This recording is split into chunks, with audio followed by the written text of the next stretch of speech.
नमस्कार दोस्तों, मैं कविता अपने YouTube चैनल कविता की रचना में हाजिर हूँ एक और रचना लेकर। सुनिएगा, कैसी लगती है कमेंट के माध्यम से बताइएगा। चैनल पर ये मेरी लिखी हुई कविता नहीं है, सोहनलाल द्विवेदी जी की ही एक कविता है, बहुत अच्छी है, सुनिएगा।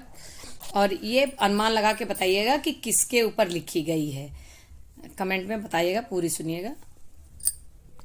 किसने बटन हमारे कुतरे, किसने स्याही को बिखराया, कौन चट कर गया दुबक कर घर भर में अनाज बिखराया, दोना खाली रखा रह गया, कौन ले गया उठा मिठाई, दो टुकड़े तस्वीर हो गई, किसने रस्सी काट बहाई। कभी कुतर जाता है चप्पल, कभी कुतर जूता है जाता, कभी खलीता पर बन आती अनजाने पैसा गिर जाता।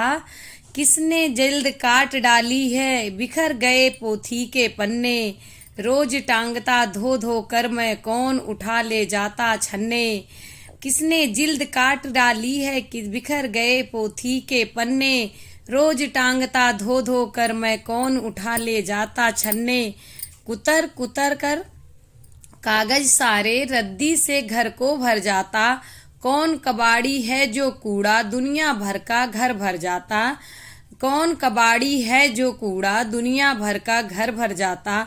कौन रात भर गड़बड़ करता हमें नहीं देता है सोने, खुरखुर करता इधर उधर है ढूंढा करता छिप छिप कोने, रोज रात भर जगता रहता खुरखुर इधर उधर जाता। बच्चों उसका नाम बताओ, कौन शरारत यह कर जाता, बच्चों उसका नाम बताओ, कौन शरारत यह कर जाता। आप लोग समझ गए होंगे ये कविता किस चीज के ऊपर लिखी है, किसके ऊपर लिखी है उन्होंने, लेकिन आप कमेंट में जरूर बताइएगा। चैनल पर नए हो तो सब्सक्राइब कीजिएगा, और वीडियो पसंद आए तो लाइक, कमेंट और शेयर कर दीजिएगा, और प्लीज फॉलो आज किया करिए। धन्यवाद।